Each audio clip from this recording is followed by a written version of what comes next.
Okay, Shreya, let's hit some SLAT facts. Oh, that sounds like dirty, maybe.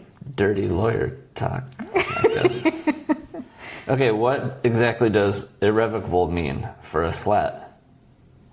Okay, when a trust is irrevocable, it means that once you transfer assets into it, you generally cannot change your mind, revoke the trust, or reclaim direct ownership of those assets. This is a critical feature for achieving asset protection and or estate tax benefits, as the assets are legally removed from your personal estate.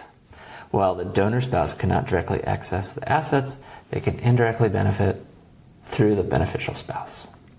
What if I have set up my SLAT only for asset protection and have not set it up for estate tax planning? What about then? So if it's for tax purposes, basically it means you've lost some, basically you have no power over the trust. I'll tell you, if you're just going for asset protection and not tax planning, the primary way we achieve that, so to make sure that it's still in your estate, is that you reserve the power to veto distributions.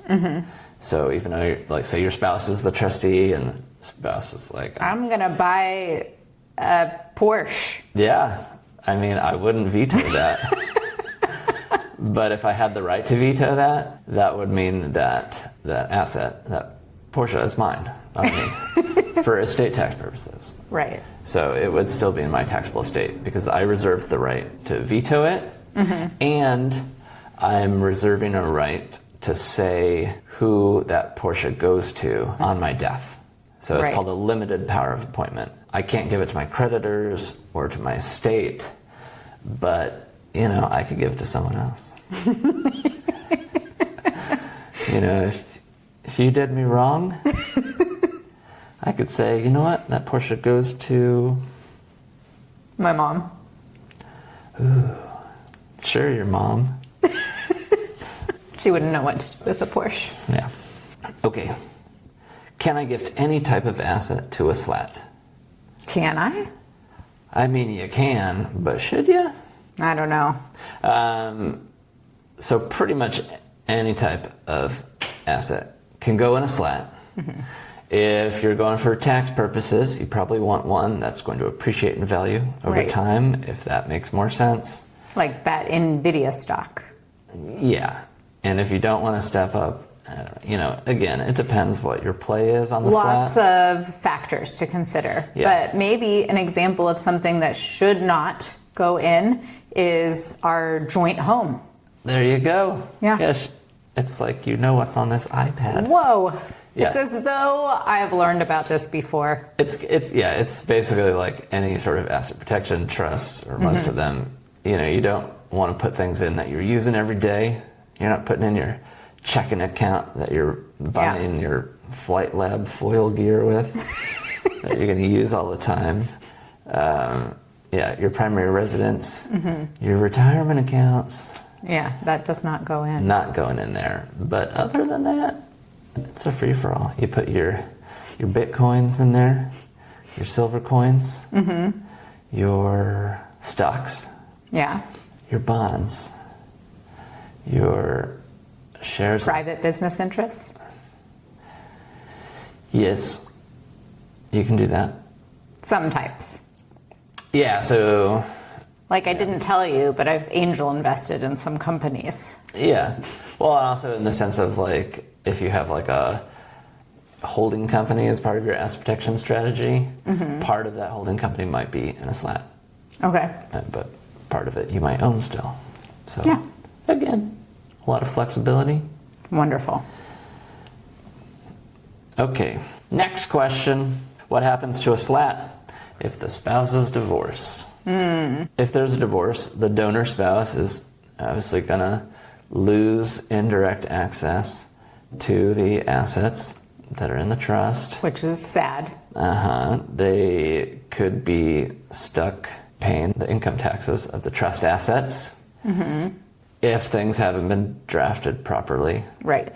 Basically what happens if you get a divorce, if you haven't planned for it, you could be in a world of hurt financially and just emotional sadness. Yeah. Watch your ex-wife driving around with that Porsche. Mm-hmm. So plan accordingly. There's also an issue if, like, your spouse dies before you. So it's Spousal Lifetime Access Trust is your lifetime, you know, the donor spouse. But then if your spouse is rude and dies before you're ready for them to, you know, again, what's going to happen? Who are those next beneficiaries after the spouse? If it's your kids, then they're getting those assets. Yeah. And they might not let you drive that Porsche and drop into that. Little Sweet Johnny's vacation, wanting to drive the Porsche around to high school. Yeah, little dick. So plan accordingly. Is that the answer to every FAQ on SLATs? I Plan think so. accordingly. Okay. Are there any tax disadvantages to setting up a SLAT? Yes, there are. Yeah, there Well, can be. There can be. Yeah. If the beneficiaries of the SLAT would owe more in capital gains taxes, income taxes, than they would in estate taxes, then losing your step up in basis Could is be a negative. Is a tax disadvantage. Yeah. Now the fun thing is, there's some very smart attorneys in this country who don't agree that you don't get a step up in basis at death with an irrevocable trust that's set up for tax planning. They are arguing that you indeed can't have your cake and eat it too. Wow. So, according to the rumors that I hear in the industry, they are just waiting to get that case worked up to tax court, because nobody said in tax court whether or not you do get a step up in basis at death for assets in an irrevocable trust outside of the donor's estate. So someone needs to be brave and try it. Some rich person who's sad that they didn't get some kids are sad that they have to spend millions in taxes because they didn't get a step up. They will fight it. They will fight the fight for us, little guys. Is this like the plot of Yellowstone? Oh, maybe. Yeah, could be.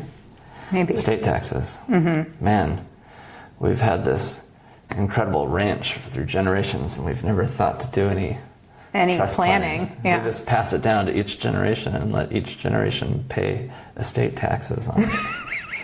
We've never thought to do anything else.